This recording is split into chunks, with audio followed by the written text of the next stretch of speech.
बघा, prevention and control. Prevention म्हणजे काय हो? प्रिव्हेन्शन म्हणजे काय?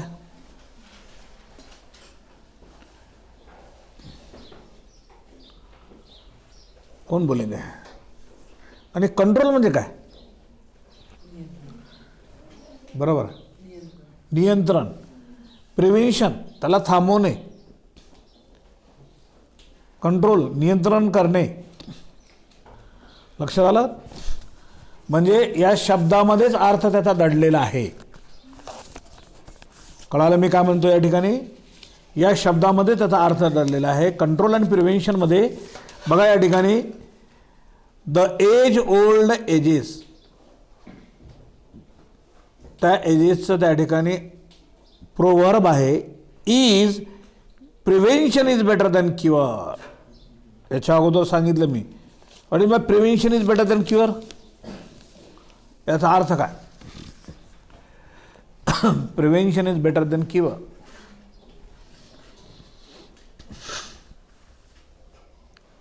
कशाला म्हणतात? Prevention is better than cure. Cure म्हणजे बरा करण्यापेक्षा, औषधोपचार करून बरा करण्यापेक्षा ती समस्या न उद्भवलेलीच बरी. एखादा रोग होऊन त्यावर औषधोपचार करण्यापेक्षा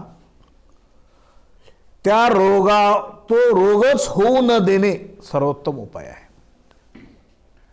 पटला हा मुद्दा तुम्हाला? राईट. कसा या ठिकाणी की एखादा रोग होऊन जर आपण जर औषधोपचार करायला लागलो, समजा एखाद्या रोगाविषयी आपल्याकडं काय आहे, औषध आहे, रोगाच्या संदर्भामध्ये औषध आपल्याला माहीत आहे, झालं काय हरकत नाही, आपल्याकडे त्याची औषध गोळ्या वगैरे आहे, त्याची माहिती आहे, काही नाही, नीट होऊन जातं असं. That is a danger thing. कधी कधी अति तिथे माती. एखादा रोग, साधा रोग जरी अति जर झाला ना, तर त्यावेळेस अति झाल्यानंतर ते विध्वंसक रूप धारण करत आहे. आणि त्यावेळी डॉक्टर का म्हणतात, लय खूप जास्त झालं, आता शक्य नाही वाचवणं, पूर्ण शरीरामध्ये भिनलेलं आहे. कळाला मुद्दा तुम्हाला? तर म्हणून या ठिकाणी prevention is better than cure. Cure म्हणजे बरा करण्यापेक्षा, एखादा रोगाला औषध उपचार करून बरा करण्यापेक्षा त्या रोगाला न होऊ देणे सर्वोत्तम उपाय आहे, हा त्याचा अर्थ. चला बघा, hold true for all addiction, हे सर्व व्यसनासाठी उपयोगी आहे. काही लोक असं म्हणतात, काही नाही, उगाच तास घेतलो, थोडंच घेतलो, एकच झुरका मारला, एक फुरका मारला, बरोबर आहे. हे असं म्हणत म्हणत म्हणत म्हणत म्हणत त्याच्या आहारी जाते आणि नाश करून घेते. जीवन कसं असावं, जीवन कसं जगावं, समोरच्यांना त्यावर हेवा वाटावा, असं जीवन राहावं, त्या जीवनाचा उपयोग आहे. नाहीतरी किड्यासारखे आले आणि गेले म्हणलं तर काहीही उपयोग नाही. लक्षात आलं? चला पुढे. मग त्याच्यामध्ये it is also true that habits such as smoking, बरोबर आहे. बघा, स्मोकिंग, टेकिंग ड्रग्ज किंवा alcohol are more likely to be taken up at a young age. लक्षात आलं? म्हणून या ठिकाणी अशा या पद्धतीचं या ठिकाणी वय त्या ठिकाणी मोर ड्युरिंग द अडल्सन्स म्हणजे काय? हे प्रमाण जे होतं तर तुमच्या वयातली लेकरं, मोर प्रमाण इथून निर्माण होते. लक्षात आलं? सुरुवात तर इथून होते, इथूनच ह्यूज क्वांटिटीमध्ये लेकरांना दिशा राहत नाही, मार्गदर्शन राहत नाही, काही राहत नाही. बाहेर मिळणारे सगळे टवळीटावाळगी करणारे घरातील लोक सगळे फालतू बदमाशी, सगळे लाडी लबाडी करून ह्यानं त्याला धोका दिले, त्यानं त्याला धोका दिला, त्यानं त्याची बायमानी केली, जीवन सगळं असं जगणे. आणि त्याच्यातून माणूस काय होतो माहीत आहे का? अशा वाईट व्यसनाला बळी पडतो. शेवटी व्यसन पूर्ण करण्यासाठी पैसा नाही मिळाला, क्राईम करतो, गुन्हा करतो आणि शेवटी आपलं जीवन उद्ध्वस्त करतो. मी एक असं ऐकलं आहे, माझ्या गावातली घटना, मला आता मी काही ते बघितलं नाही. क्रिकेटचा सट्टा चालतो म्हणा, ते सट्टाच मला काय आहे ते अजून माहीत नाही. लक्षात आलं ते त्या बॉलवर त्याच्यावर ते पैसे लावतात म्हणा, कसं की काय नाही. की एक मित्र होता, त्यानं म्हणलं सट्टा तो बहुत ज़बरदस्त चलता मेरे पास म्हणलं त्यानं. ते ओळखी वगैरे संबंध असल्यानंतर आता सट्टा चालणार आहे म्हणजे आता त्या ठिकाणी त्यानं सांगितलं, म्हणलं आपल्या गावामध्ये सट्टा खेळणारी माणसं आहेत. त्यानं मला सांगत बोललं, म्हणलं खेळणाऱ्यांची संख्या तर खूप आहे, खूप. पैसे किती घालतात ते सांगा मला. एका माणसाने 2 महिन्यामध्ये 2 कोटी रुपये घातले. मला खरं वाटलं नाही, पण लक्षात घ्या, ज्यांच्याकडे आहे ते माजलेले आहेत ना. अति तिथे माती. ज्याच्याकडे राहायलाच घर नाही तर त्यानं कुठून आणणार ते पैसे. त्यानं काय केलंय, आईना, वडिलांना आणि भावांना, बहिणींना, बायकोला, सगळ्यांना ब्लॅकमेलिंग करून ते सट्टा खेळण्यासाठी त्यानं प्रत्येक वेळेस 40 लाख 50 लाख मागून घेत होते. श्रीमंत असलेला पैसा असेल भरपूर, ती गोष्ट वेगळी. पण त्याला का, मी म्हणलं त्याला दिले कसं का देते कोणी बी एवढं, येडं आहेत का कोणी बी द्यायला. त्यानं काय करायचं, त्यानं पैसा मागण्यासाठी आईला, वडिलांना, सगळ्यांना, बायकोला, सगळ्यांना सांगून तुम्ही देताव का नाही सांगा, नाही तर का विष पिऊन मी मरतो.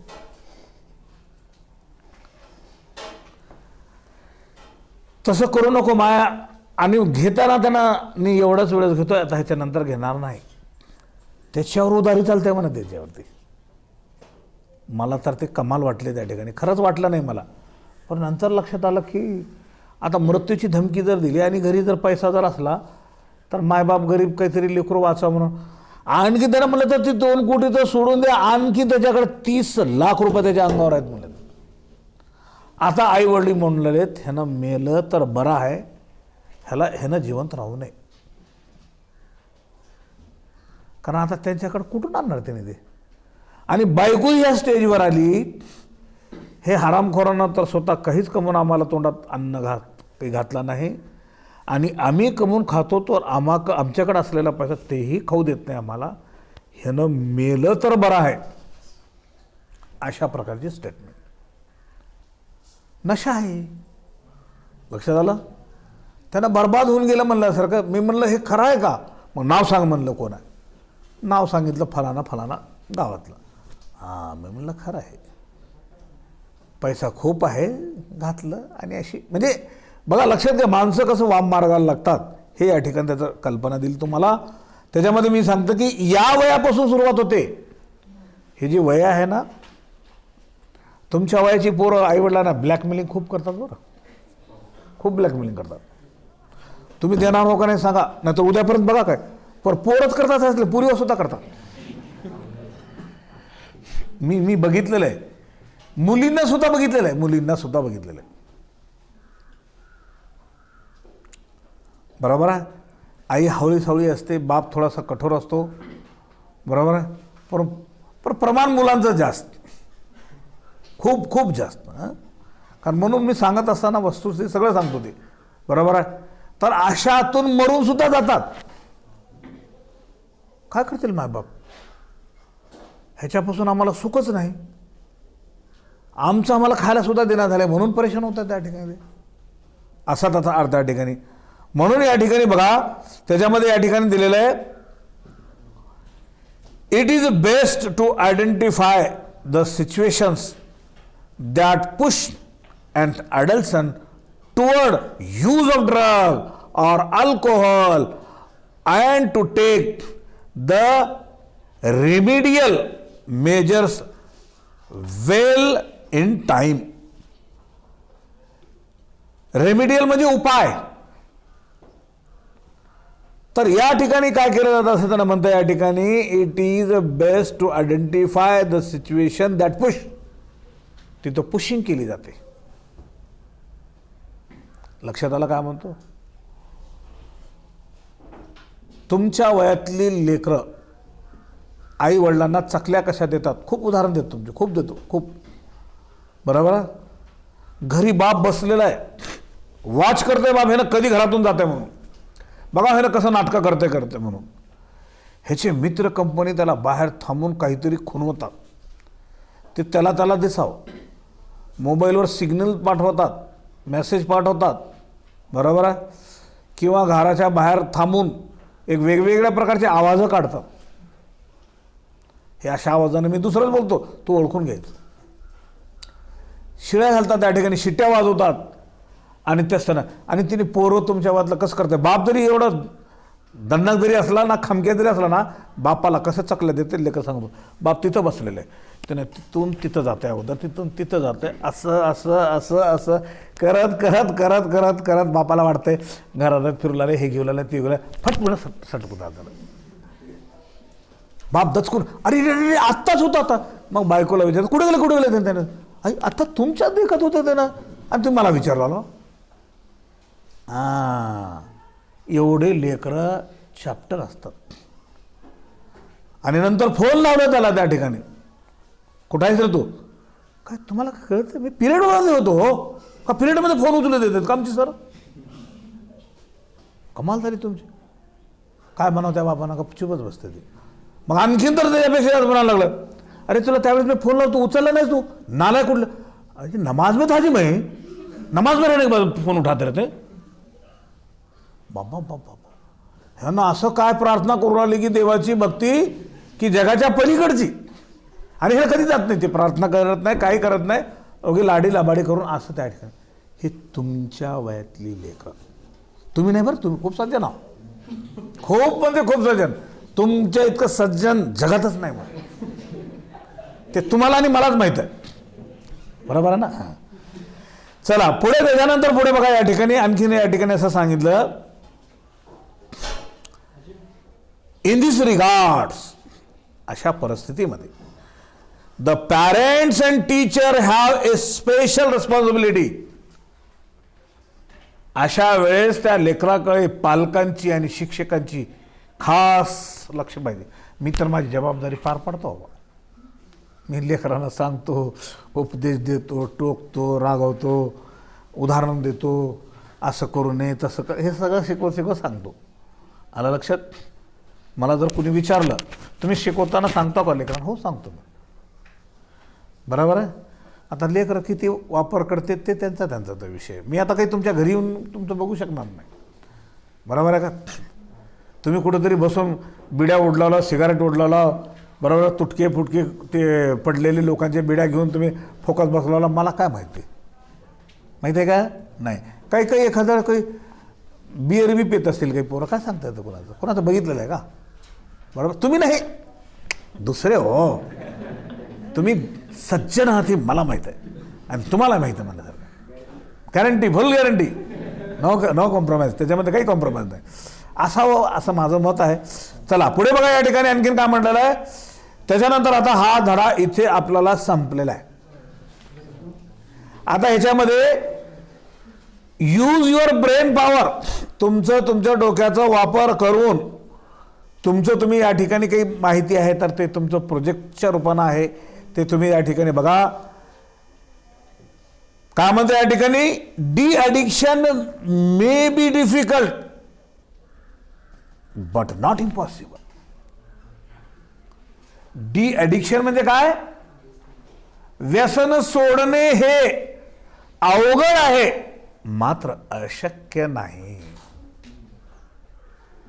कळालं तुम्हाला सांगतो? अशक्य नाही. व्यसन सोडणं अवघड आहे, मान्य आहे मला, मात्र अशक्य नाही. मनात जर ठामपणे त्या ठिकाणी विचार जर केलात, मी कसल्याच प्रकारचं व्यसन करणार नाही, no means no. Is it possible? Okay, हो पॉसिबल आहे. त्याच्यानंतर collect the information about NGOs working in the field of de addiction. NGO मध्ये हे संघटना जे असतात ना, जे आहेत ती सामाजिक क्षेत्रामध्ये काम करणाऱ्या संघटना. माझा सरळ आरोप आहे, सामाजिक क्षेत्रामध्ये काम करणाऱ्या संघटना सांगायला म्हणतात की आम्ही सामाजिक काम करू लागलो, मात्र दुसरेच कामं चालू असतात. अपवाद म्हणून एखादी सोडली तर काय आहे की खूप संघटना, लक्षात आलं, महापुरुषांच्या नावानं घोषणा देतात आणि दारू पिऊन त्यांच्या फोटोला पाय पडतात. काय कमाल झाली? हे योग्य आहे का? अहो, महापुरुषांची नावं घेऊन त्यांचे त्या ठिकाणी नाचतात. नाचण्याचा विषय नाही होते. महापुरुषांचे विचार डोक्यात घालण्याचे, भरण्याचे, आचरण्याचा आहे. नाचतात लेकरं, दारू पितात, त्यांना तेच पाहिजे असते. निमित्त मोठ्या माणसाचं नाव घ्यायचं, त्यांची जयंती साजरी करायची, त्याच्यामध्ये धिंगाणा घालायचा. असा कुणी बहादर त्यांच्या नावाने त्यांच्या जयंतीनिमित्त मी असं हे कार्यक्रम घेऊन आलो, वादविवाद स्पर्धा घेऊन आलो आम्ही, बरोबर आहे, हस्ताक्षराची त्या ठिकाणी स्पर्धा घेतो आम्ही त्या ठिकाणी, किंवा आणखीन चांगलं त्या ठिकाणी व्याख्यानाची स्पर्धा घेतो. असं नाही कोणी करत, बरोबर आहे. त्या महापुरुषाच्या नावाने लोकांना अन्नदान करतोय. अन्नदान करतात म्हणून तेवढे फोटो घ्यायचे आणि ते मीडियाला देऊन टाकतात. आणि मीडिया बी तेच करते त्या ठिकाणी. हमको पैसे दे दो, जाहिरात दे दो, तुम्ही नाही केलं तर आम्ही केलं म्हणून सांगतो. सगळी व्यवस्था केलेली आहे. अपवादात्मक प्रसंग एखादा जर सोडला तर अपवाद आहे म्हणतो, अपवाद. बहुतांशीय संघटना राजकीय असतील, अराजकीय असतील, सगळे लबाड दबाड. अपवाद एखादा सोडला तर बस. कारण अपवाद यासाठी सांगतो, कुणी येऊन म्हणलं तर हा सर तुम्ही असं म्हणलं आमच्या लेकरांना, म्हणून मला म्हणावं लागतं हे बघ अपवाद, बा तू जर नाही, तू अपवादमध्ये हे बघ तुला सोडून वगळून म्हणला. त्यानं तर सगळ्यात पुढं असतं. पण विचारलं तर त्याला असं म्हणायचं तुला सोडून बोलला. आता मी कसं सोडून बोलतो तुम्हाला आता? हां, बरोबर आहे का? तुम्ही चांगले, बाकी सगळे बदमाश म्हणतो मी, बरोबर आहे का? हां, कशाला माझ्याबद्दल तुमच्या मनामध्ये तिरस्कार अगोदर तर आहेच, ती गोष्ट वेगळी सोडून द्या, बरोबर आहे. तर मी कशाला करून घेऊ त्या ठिकाणी, वावर कशाला म्हणून घेऊ, बरोबर आहे का? हां, तर कसं आहे, तुम्हाला फूस लावून फुसकावून त्या ठिकाणी तुम्हाला झाडावर चढून वरून आपशेच पडते, ते आठवून टंगडं फिंगडं मोडून घेतं, झालं आपलं. नंतर सर लंगडत नंतर येतं, सर तुम्ही त्यावेळेस कसं सांगितलं की बघा, हां आमच्या लक्षातच बसत नव्हतं. तुमचं सांगण्याची दूरदृष्टी काय होती ते कळलं नाही आम्हाला.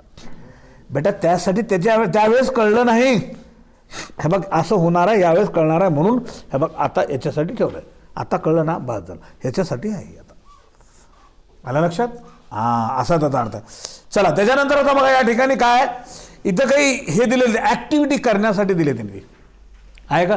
आता तुमचं तुम्ही ॲक्टिव्हिटी करायला तुमच्या पद्धतीने या ठिकाणी ॲक्टिव्हिटी करायची आहे. या ठिकाणी का म्हणते identify the name of the plant.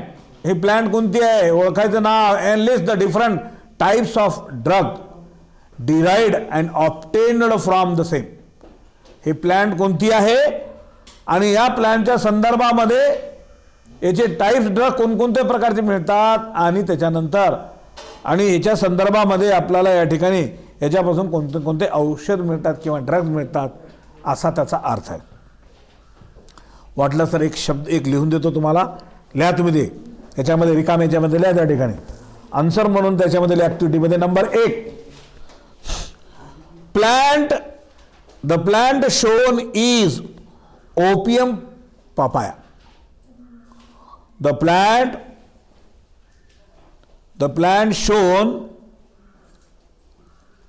is opium, O-P-I-U-M, opium, poppy, P-O-P-P-Y, poppy. अफूचं जे आपण म्हणतो ना ते झाड आहे.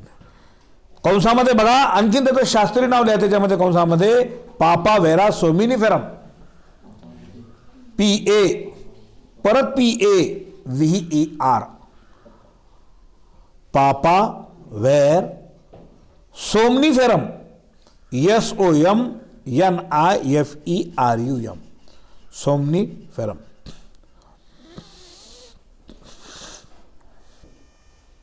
झालं. काय म्हणलं या ठिकाणी, identify the name of the plant. हे प्लॅन्ट कोणती आहे तर ओळखली आपण, जनरल नेम, कॉमन नेम आणि शास्त्रीय नाव दोन्ही दिले त्या ठिकाणी. नंबर दोन त्याच्यामध्ये लिहा डिफरंट ड्रग्स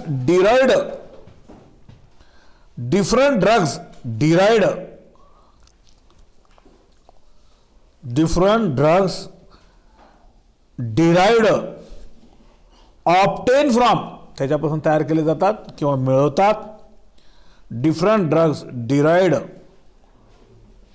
और obtained from this plant are, या प्लांट पासून कोणते ड्रग्ज तयार केले जातात त्याने ते सांगितलेलं आहे.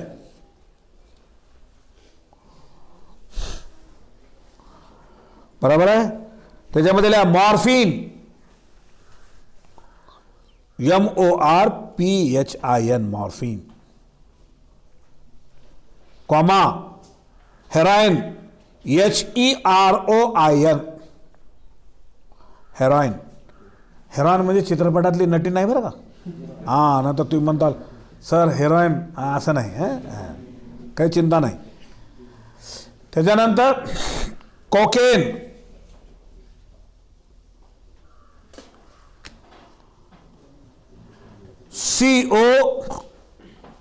CODEINE कोकेनेडी, म्हणजे कोकेन पासून तयार केलेलं ड्रग. ते कोकेन म्हणा कोकेनेडी, कोडीनी CODIENE कॉमा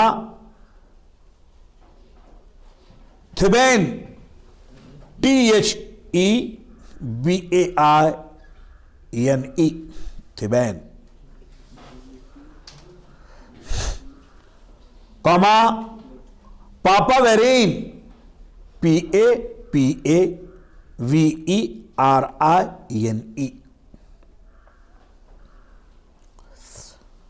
नंतर आहे नॉस्कॅपिन NOSCAPINE. झालं. आता याच्यानंतर खालचं आहे ऍक्टिव्हिटी, हे सुद्धा तुम्हाला खरं तरी तुम्ही करायचं. आता बघा, prepare chart of different stages of adolescence. आता अडल्सन्सचे वेगवेगळे स्टेजेस आहेत. बरोबर आहे. अर्ली पिरियड, मिडल पिरियड आणि last period. Adolescence monitoring the changes in growth, त्या कालावधीमध्ये त्या वेळेस होणारं वाढ, growth. Sexual development, emotional and social changes. लक्षात आलं काय म्हणतो. आता याच्यामध्ये दिलेलं आहे बघा, काय दिलेलं आहे, स्टेजेस आणि चेंजेस. हे स्टेजेस दिलेले आहेत.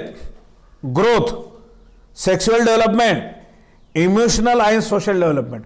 2-2 पॉईंट लिहायचे. आता तुम्ही लिहू शकता. त्याच्यामध्ये नंबर 1 इथं दिलेलं आहे. नंबर 1 बॉय आणि गर्ल, मुलामध्ये आणि मुलीमध्ये. बरोबर आहे. पहिला काय अर्ली पिरियड आहे. नंबर 1 मध्ये, नंबर 1 जी आहे ना रोमन आकडा, तिथे खाली लिहा त्याच्या अर्ली पिरियड. अर्ली म्हणजे अगोदरची अवस्था. अर्ली पिरियड तारुण्य अवस्थेच्या अगोदरची अवस्था म्हणजे बाल्यावस्था. Early period. Middle period, middle period म्हणजे तारुण्य अवस्था. नंबर 2 मध्ये आणि नंबर 3 मध्ये लास्ट पिरियड. लास्ट पिरियड म्हणजे म्हातारावस्था, बाल्यावस्था, तारुण्य अवस्था आणि म्हातारावस्था, वृद्धावस्था. हे 3 पिरियड आहेत. आता हे याच्यामध्ये आता तुम्ही ग्रोथमध्ये काय काय ग्रोथ होतो, बॉयमध्ये तुम्ही, बरोबर आहे, अर्ली पिरियडमध्ये ते तुम्ही निरीक्षण करून त्याच्यात मुद्दे लिहायचे. ते मुलामध्ये काय होतंय, मुलीमध्ये काय होतंय बदल, बरोबर आहे. आणि त्याच्यानंतर मिडल पिरियडमध्ये काय होतंय, मुलीमध्ये किंवा पुरुषामध्ये, स्त्रीमध्ये. आणि लास्ट पिरियडमध्ये काय काय होतंय म्हणजे त्याचे चेंजेस, बरोबर आहे. ग्रोथ, कोणकोणत्या गोष्टी वाढतात काय, तर ते उल्लेख करायचं. आणि सेक्शुअल डेव्हलपमेंट, बरोबर आहे. सेक्शुअल डेव्हलपमेंटमध्ये सेक्स ऑर्गन काय डेव्हलप कुठे होतात, अर्ली पिरियडमध्ये काय अवस्था असते, मिडल पिरियडमध्ये काय असते आणि लास्ट पिरियडमध्ये काय असते. बरोबर आहे. हे अवस्था मिडल पिरियडमध्ये त्या ठिकाणी डेव्हलप होतात आणि अर्ली पिरियडमध्ये विकसित होत नाही सेक्स ऑर्गन, आणि लास्ट पिरियडमध्ये ते निकामी ठरतात. बरोबर आहे. इमोशनल आणि सोशल. इमोशनल म्हणजे भावनिक. जसं जसं वय व्हायला लागलं माणूस तसं थंड होत जातं सगळ्या गोष्टीमध्ये, ते कामामध्ये असेल, बोलण्यामध्ये, वागण्यामध्ये. बरोबर आहे. बायकोने एखादं रागवून जरी म्हणली, काय हो तुम्हाला दिसत नाही का, असं आहे होय, ठीक ठीक आहे ठीक. आणि ज्यावेळेस ते तर चालतं त्यावेळेस का तुला कळत नाही का, तुझे दात पडीन, ती बी बायको म्हणते हां कडू मन तुझी बघते रे नंतर. त्याने बी म्हातारा वयामध्ये त्या ठिकाणी काय म्हणते, खोकलत पडवलं बोंबलत पडवलं मर तुझं कडू म्हणते ती. तर म्हणून मी अगोदर सांगितलेलं आहे, जगण्याचे सूत्र लक्षात ठेवायचे, अन्याय करायचे नाही, अन्याय सहन करून घ्यायचा. वक्त आता है धूप चो, हर एक का वक्त आता है. जो वक्त आता है तो उसमें अपने आप को जो संभालता है और समझता है वही इंसान है, नहीं तो जानवर से भी बदतर है. लक्षात आलं काय म्हणतो, कळालं तुम्हाला.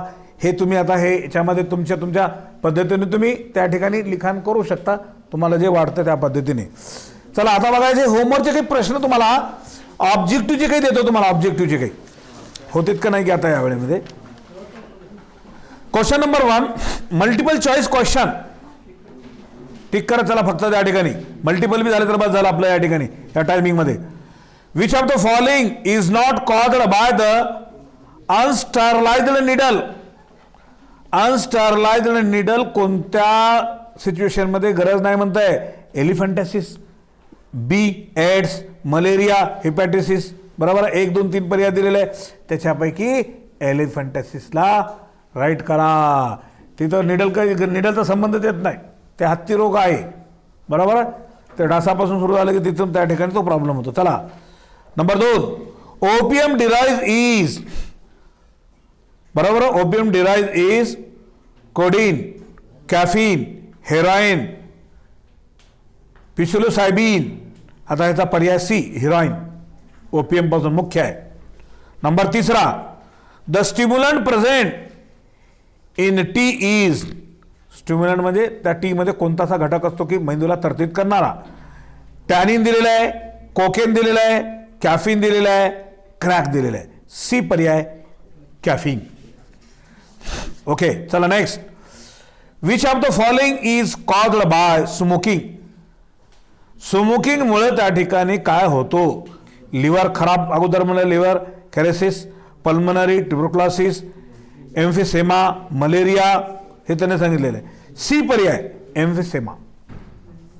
बरोबर आहे, कारण फुफ्फुसामध्ये ती संबंधित आहे पूर्ण. 5 अँड अँटीबॉडी इज. अँटीबॉडी हे काय आहे. ए पर्याय molecule that bind the specially and antigen.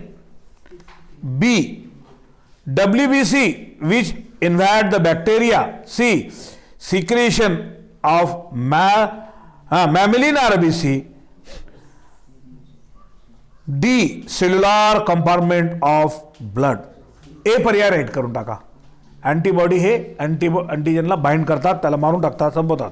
6 the antiviral protein released by the viruses infected by cell are called.